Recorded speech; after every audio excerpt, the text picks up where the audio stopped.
Welcome to our first installment of our Hidden Gems series, where we go over less known films that we think you should check out. And it's more than fitting that The Hitcher is our first suggestion. Eric Red wanted to be a filmmaker. When he was 20, he made a short film called Gunman's Blues, but he received little response for his attempt. So he decided to get closer to California. He took a drive-away, which was a car needing to be delivered across state lines, and all he had to do was pay for gas. During the drive, he listened to the Doors' song, Riders on the Storm, and he also noticed the loneliness of the terrain. All this culminated into his ideas for The Hitcher. When he arrived in Texas, he rented an apartment and wrote the script within a month of being there. He had no agent, and that would make it difficult for him to sell a script. What he did do was find the California production manual with a list of producers and immediately mailed out teaser letters that basically dared people to read his script. He recalled that the dare was something like, I think I said some bullshit like, when you read the script, you won't sleep for a week. When the movie gets made, the country won't sleep for a month. I did what I guess we would call log line now. During 1983, he sent about 400 letters, and he said he got about a 40% response rate. One producer Eric specifically sent his script to was named Phil Feldman, who produced The Wild Bunch, and he thought for sure he would love his script. It went to Fox, but a screw-up in the mailroom caused the script to be delivered to Ed Feldman, who was another producer. Ed instructed his development executive, David Bombeck, to reach out to Red by mail, and the letter stated they were interested. By that time, Eric drove a taxi cab and was broke. He had no phone whatsoever, so they would discuss story meetings on a payphone, and Eric stated the conversations were punctuated by him throwing quarters into the payphone he used. The first script was way too long, and over the next few months, it was whittled down to a manageable runtime. A few months later, he moved to Los Angeles and sold his script. The original 190-page script was noted to be filled with violence and gore. It was borderline exploitation, and they wanted to tune the script down so it could be presentable to Fox. They saw something in the movie that was deeper, and they focused on that. Red complied with adjusting his work, and for 6 months, he polished his script with Kip Ullman so it would be tighter and more presentable to an official producer. They sent the script to David Madden, a production executive at 20th Century Fox, and he said it was terrific. But Fox was a bit uncomfortable with the subject matter, so they offered a letter of intent to distribute the film. Basically, if they got financing to make the movie, the studio would reimburse them for their budget after release. At this point, Ed Feldman was on board, and financing began. Because they had little money, they wanted a new and cheaper director. Robert Harmon was a still photographer in California on various films. He made a short film with his own money to break free of the job and evolve into a filmmaker. The short was called China Lake, which was eerily similar to The Hitcher. After finishing the short, some took notice, and one was Ed Feldman, and he contacted Harmon's agent. He sent him the script, and Robert's agent called saying, I have a project I'm going to send you. You're not going to believe how much fun you're going to have making this movie.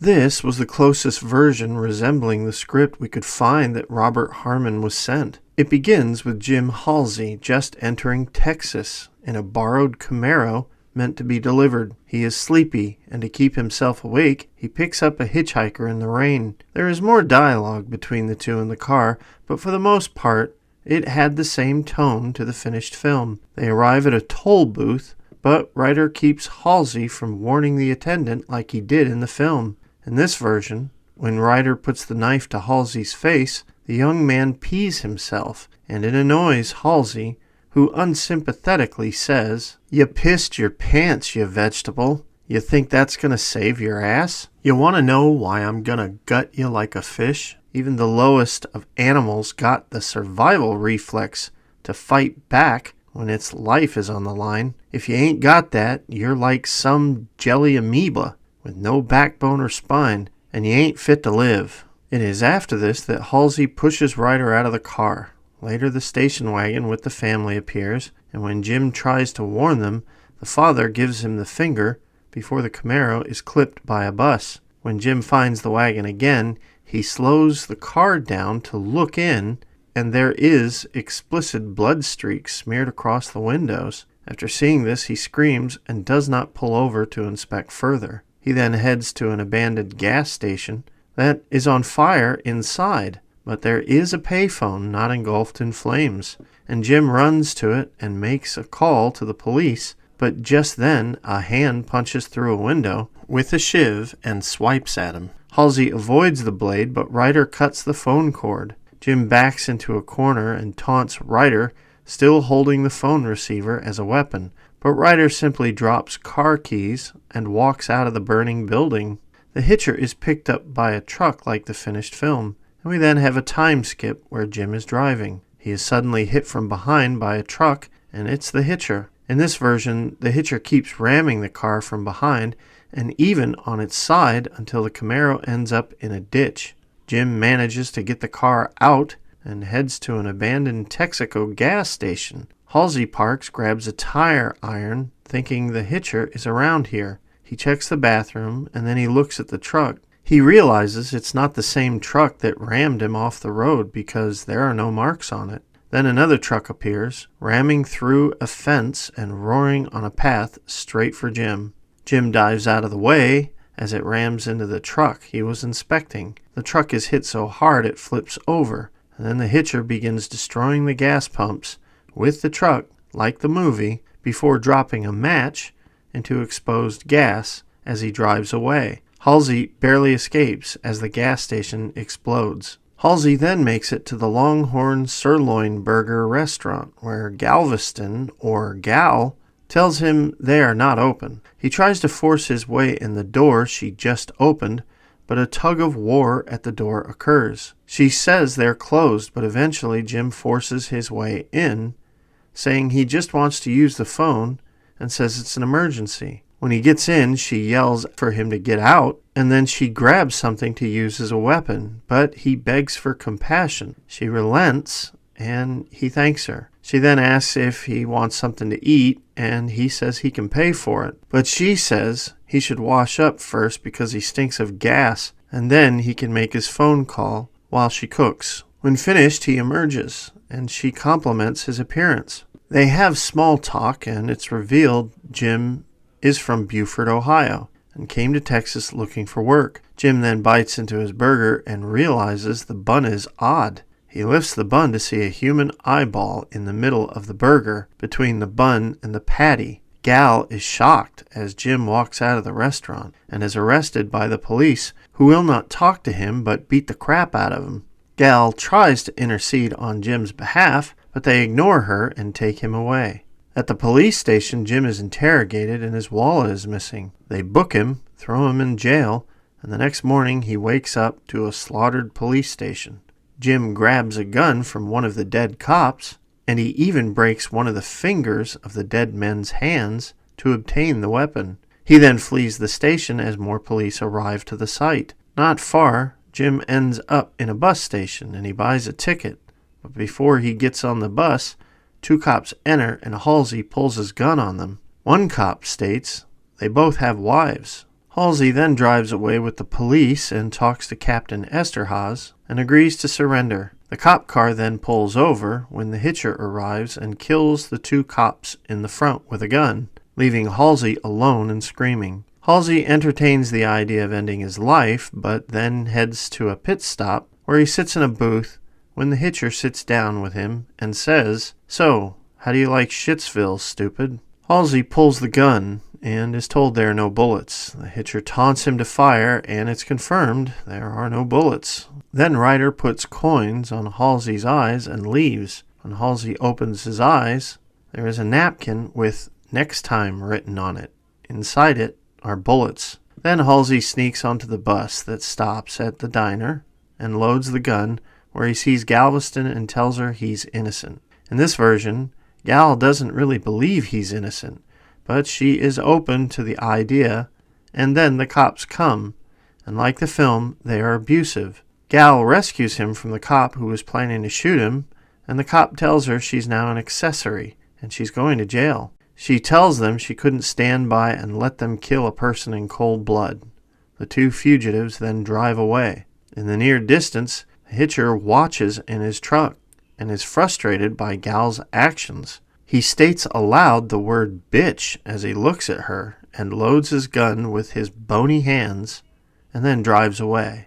The car chase occurs, and in this version, both main characters sigh in relief as police survivors exit the wreckage of their cars. Ryder shows up and helps Halsey escape and then drives off. Exhausted, the two young people check into a hotel. They both lay on the bed and fall asleep pretty much immediately. When Jim wakes up, he puts his arm around Gal, and she responds. They then get it on. When they finish, Gal says she wants a shower, and Jim says he will start it. He begins washing himself and calls for Gal to join him, but there is no answer. In the other room, the Hitcher holds a switchblade to Gal's throat. Halsey sees this and enters the room. Ryder is stunned by a television that comes on full volume, and Halsey grabs Ryder, shoving him into the television screen. The television pops and electrocutes Ryder. His hair is burnt and bleeding. Halsey drops Ryder to the floor, and he grabs Ryder's gun and knives while he lays there in a stupor. Halsey then calls the police, informing them where they are. In this version, Gal is simply helpless, standing there naked and sobbing. And then Halsey approaches the Hitcher like a standard horror film, and the man punches Halsey in the throat and knocks him out. Gal, not fast enough, is cornered by the Hitcher. When Halsey wakes up, no one is in the room. He heads out to see Gal tied to the back of the Hitcher's pickup truck, as well as an iron pole in the concrete. There are no cops on the site, and the Hitcher opens the passenger door, inviting Halsey to enter. Like the movie, Ryder taunts him to kill him, but Halsey doesn't. Then Ryder says, "You zero. After all the work I put in on you, you waste." Then Ryder knocks out Halsey with the butt of his gun, and he falls out of the truck as Ryder drives away as Gal screams and sirens wail in the distance. Then Halsey wakes up in the police headquarters, and Captain Esterhazy is there. With Gal dead, the captain offers his apologies and that they have the Hitcher in custody and that he is clear of all charges. He tells him they have nothing on the man, and they allow him to speak to him in the interrogation room, but he is warned that if he lays a hand on Ryder, he will be locked up.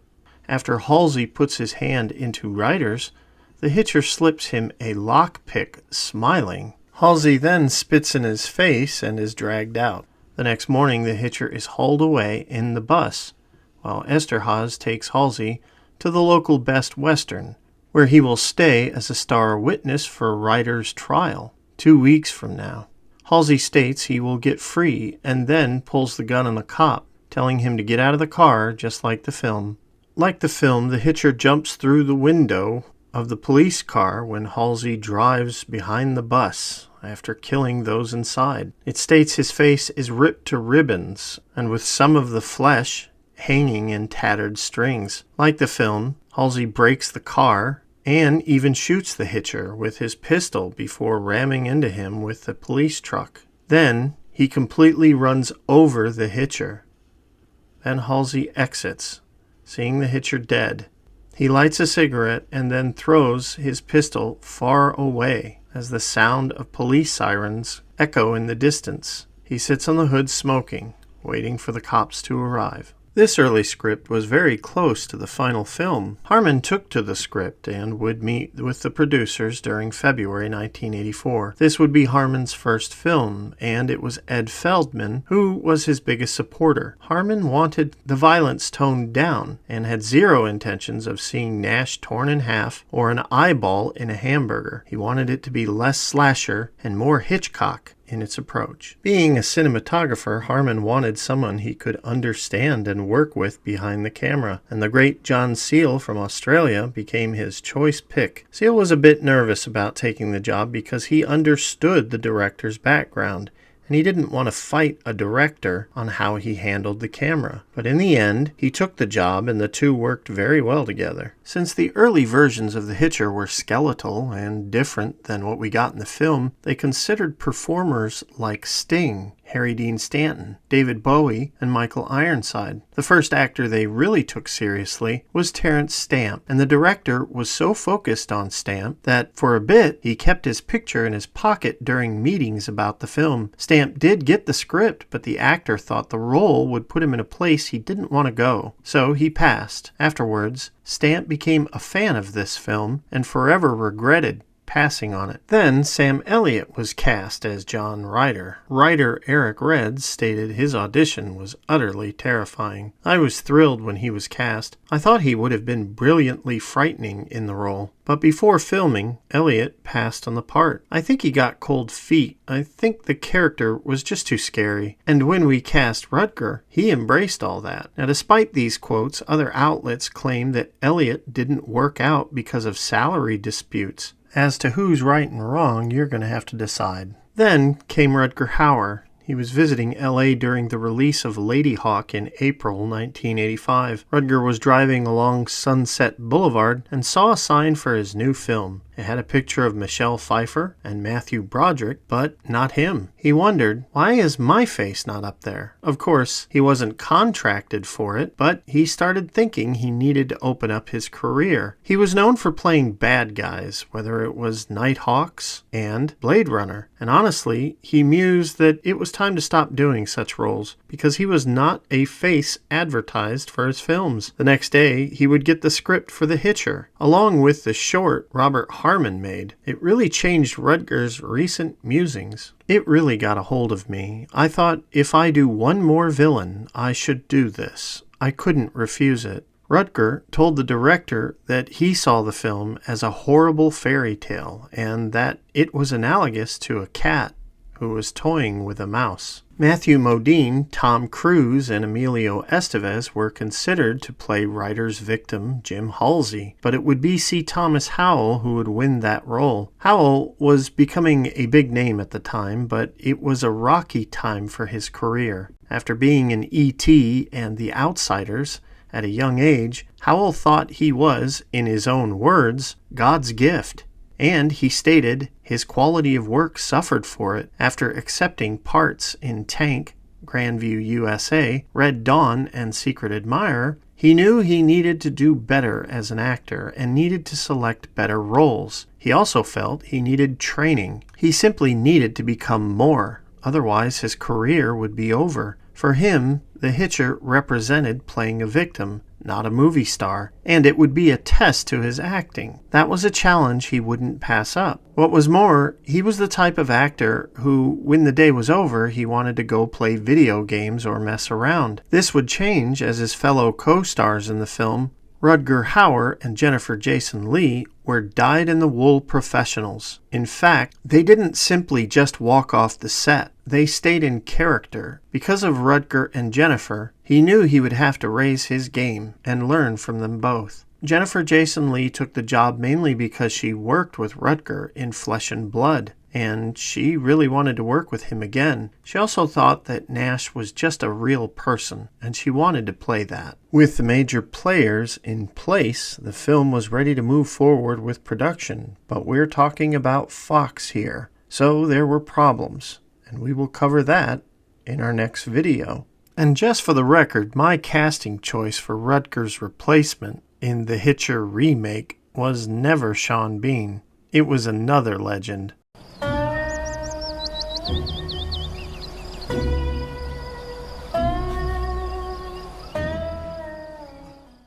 We will see you next time. If you like what you see here, click like and subscribe. Super thanks helps, and so does sharing.